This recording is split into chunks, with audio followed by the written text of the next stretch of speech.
بسم اللہ الرحمن الرحیم۔ مسند احمد کی روایت ہے، حضرت ابو ریحانہ رضی اللہ تعالیٰ عنہ فرماتے ہیں کہ میں نبی کریم صلی اللہ علیہ وسلم کے ساتھ ایک غزوے میں شریک تھا،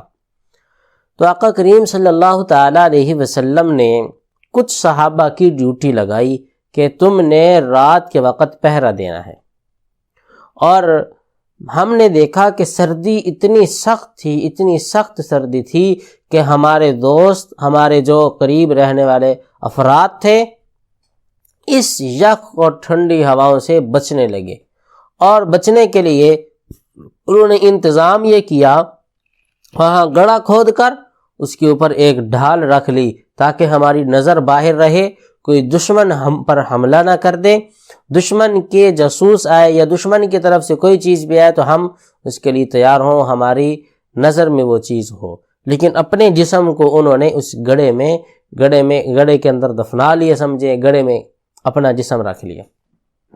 اب یہ باہر دیکھ رہے ہیں، اور آپ صلی اللہ علیہ وسلم نے ارشاد فرمایا کہ جو آج کے دن پہرا دے گا میں اس کے لیے جنت کی ضمانت دیتا ہوں۔ صحابہ میں سے اٹھ کھڑے ہوئے اور بھی صحابی، تو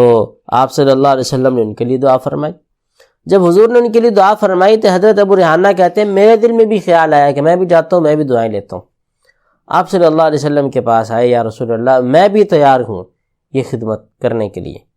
تو آپ صلی اللہ علیہ وسلم نے ان کے لیے بھی دعا کی، لیکن اس سے علیحدہ دعا تھی۔ پھر اس کے بعد آپ صلی اللہ علیہ وسلم نے بڑی پیاری بات ارشاد فرمائی جو ہمارے پاک فوج کے جوانوں کے لیے بہت اعلیٰ چیز ہے، پاک فوج کے جوانوں کے لیے اور ان شاہینوں کے لیے ایک تسلی کا سامان ہے۔ رسول اللہ صلی اللہ علیہ وسلم نے فرمایا کہ دو آنکھوں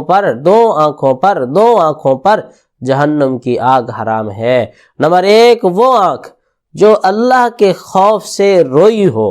اللہ کے خوف سے جاگی ہو، اس آنکھ سے قطرہ نکل آیا تو اللہ اس پر جہنم کی آگ حرام کر دیتے ہیں۔ اور دوسری وہ آنکھ جو اسلامی سرحد کی، مسلمانوں کی حفاظت کرتے ہوئے رات کے وقت جاگی ہو تو اس آنکھ پر اللہ جہنم کی آگ حرام کر دیتے ہیں۔ یقیناً پاکستان ایک اسلامی سرحد ہے،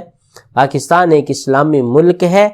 اس کی حفاظت کرنے والے اس حدیث کے تحت آ رہے ہیں، اور اس حدیث کی وجہ سے ان کو یہ بشارت